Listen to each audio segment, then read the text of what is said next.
Big boss season 11ರಲ್ಲಿ ತಮ್ಮ positivity ಮೂಲಕ ಕನ್ನಡ ಕಿರುತೆರೆ ವೀಕ್ಷಕರನ್ನ ಎಂಟರ್ಟೈನ್ ಮಾಡಿದಂತಹ ಗೌತಮಿ ಜಾಧವ್ ಅವರು ಬಿಗ್ ಬಾಸ್ ನಂತರ ಎಲ್ಲೂ ಕಾಣಿಸ್ಕೊಂಡಿರ್ಲಿಲ್ಲ. ಸೋಷಿಯಲ್ ಮೀಡಿಯಾದಲ್ಲೂ ಕೂಡ ಒಂದಷ್ಟು ಜನ ಅವರ ಅಭಿಮಾನಿಗಳೆಲ್ಲರೂ ಕೂಡ ಗೌತಮಿ ಜಾಧವ್ ಅವರೆಲ್ಲಿ ಅಂತ ಹೇಳ್ಬಿಟ್ಟು ಒಂದು ಪ್ರಶ್ನೆಗಳ ಸುರಿಮಳೆಯನ್ನ ಸುರಿಸ್ತಾ ಇದ್ರು.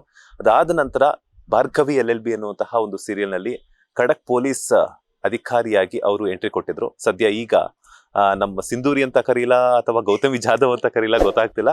ಗೌತಮಿ ಜಾಧವ್ ಅವರೇ ನಮ್ಮ ಬಾಸ್ ಟಿವಿ ಜೊತೆ ಮಾತುಕತೆಗೆ ಸಿಕ್ಕಿದ್ದಾರೆ. ನಾನು ಮಾತನಾಡಿಸ್ತೀನಿ. ಮೇಡಮ್ ನಮಸ್ತೆ, ಹೇಗಿದ್ದೀರಾ? ನಮಸ್ತೆ, ನಾನು ಆರಾಮಾಗಿದ್ದೀನಿ. ವೀಕ್ಷಕರು ಎಲ್ಲರಿಗೂ ನಮಸ್ತೆ. ಬಿಗ್ ಬಾಸ್ ನಂತರ ತುಂಬಾ ಜನ ನಿಮ್ಮನ್ನ ಮಿಸ್ ಮಾಡ್ಕೊಳ್ತಿದ್ರು.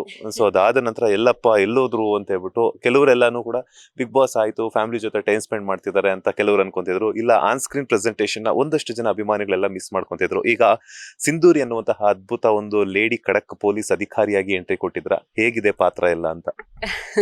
ಹೌದು, ಅಂದ್ರೆ ಬಿಗ್ ಬಾಸ್ ಆದ್ಮೇಲೆ ಫ್ಯಾಮಿಲಿ ಜೊತೆ ಒಂದ್ ಸ್ವಲ್ಪ ಟೈಮ್ ಸ್ಪೆಂಡ್ ಮಾಡ್ತಿದ್ದೆ. ಒಂದ್ ಸ್ವಲ್ಪ ಅಲ್ಲ, ಜಾಸ್ತಿನ ಟೈಮ್ ಸ್ಪೆಂಡ್ ಮಾಡ್ತಿದ್ದೆ. ಅದರ್ವೈಸ್ ಸೋಷಿಯಲ್ ಮೀಡಿಯಾದಲ್ಲಿ ಕಡಿಮೆ, ಮುಂಚೆಯಿಂದನೂ ಕಡಿಮೆನೇ ಇದ್ದೆ. ಸೊ ಎಲ್ಲಿ ಹೋದ್ರು ಅನ್ನುವಂಥ ಪ್ರಶ್ನೆ ಇತ್ತು. ಇದ್ರಲ್ಲಿ ಮಧ್ಯೆ ಭಾರ್ಗವಿ LLB ನಲ್ಲಿ ಕ್ಯಾಮಿಯೋ ರೋಲ್ ಒಂದು ಮಾಡ್ತೀರಾ ಅಂತ ಸ್ವಪ್ನ ಮ್ಯಾಮ್ ಕೇಳಿದಾಗ ಡೆಫಿನೆಟ್ಲಿ ಮುಂಚೆ ಈಗ ಆಲ್ರೆಡಿ ನಾನು ಅವ್ರ ಜೊತೆ ವರ್ಕ್ ಮಾಡಿದ್ದೀನಿ, ನೋ ಅನ್ನೋ ಪ್ರಶ್ನೆನೇ ಇಲ್ಲ.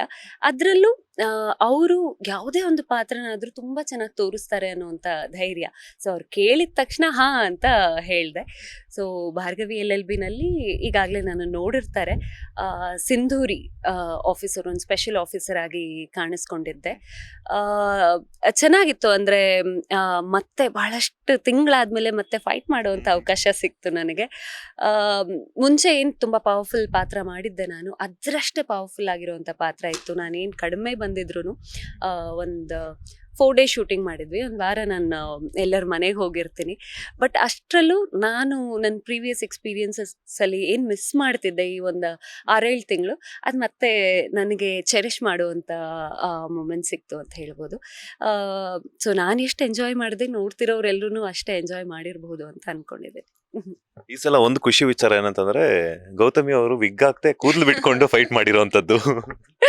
ಹೌದು, ಅಂದ್ರೆ ಅದು ಆ ಪಾತ್ರಕ್ಕೆ ಆ ರೀತಿ ರೆಡಿ ಆಗ್ತಿದ್ದೆ ನಾನು. ಈಗ ಆಲ್ರೆಡಿ ಎಲ್ಲರಿಗೂ ಗೊತ್ತಿರುತ್ತೆ, ಈ ಪಾತ್ರಕ್ಕೆ ಸಿಂಧೂರಿಗೆ ಅವಶ್ಯಕತೆ ಇರಲಿಲ್ಲ. ನಾರ್ಮಲ್ ಆಗಿ ಅವಳು ಕಾಣಿಸ್ಕೊಂಡ್ರು ಓಕೆ ಆಗಿತ್ತು. ಸೊ ಹಾಗೆ ಅದೇ ರೀತಿ ಆಲ್ಮೋಸ್ಟ್ ಗೌತಮಿ ಥರನೇ ಎಲ್ಲರ ಮನೆಗೆ ಹೋಗಿದ್ದೆ. ಎಲ್ಲರೂ ಆ ಲುಕ್ಕಲ್ಲೂ ತುಂಬ ಇಷ್ಟಪಟ್ಟಿದ್ದಾರೆ. ಅದರಲ್ಲೂ ಏನು ಹೇಳ್ತಿದ್ರು ಅಂದರೆ, ಮತ್ತೆ ನಾವು ಸತ್ಯನೇ ನೋಡ್ದಂಗೆ ಆಗ್ತಿದೆ, ತುಂಬ ಖುಷಿ ಆಗ್ತಿದೆ ಅಂತ ಹೇಳಿ. ಇಷ್ಟು ದಿನ ಆದರೂ ಆ ಪಾತ್ರನ ಮರೀದೇ ಇರೋದಕ್ಕೆ, ಇವತ್ತಿಗೂ ಆ ಪಾತ್ರದ ಮೂಲಕ ನನಗೆ ಪ್ರೀತಿ ಕೊಡ್ತಾ ಇರೋದಕ್ಕೆ ಎಲ್ಲರಿಗೂ ಥ್ಯಾಂಕ್ ಯು ಹೇಳಬೇಕು. ಲೇಟೆಸ್ಟ್ ಹಾಗೂ ಇಂಟ್ರೆಸ್ಟಿಂಗ್ ಸುದ್ದಿಗಳಿಗಾಗಿ ಬಾಸ್ ಟಿವಿ ಕನ್ನಡ ಚಾನೆಲ್ನ ಸಬ್ಸ್ಕ್ರೈಬ್ ಮಾಡಿ, ಹಾಗೆಯೇ ಬೆಲ್ ಐಕಾನ್ ಪ್ರೆಸ್ ಮಾಡಿ. ಇದರ ಜೊತೆಗೆ ಫೇಸ್ಬುಕ್, ಇನ್ಸ್ಟಾಗ್ರಾಮ್, ಎಕ್ಸ್ ನಲ್ಲೂ ಮಿಸ್ ಮಾಡದೆ ಫಾಲೋ ಮಾಡಿ.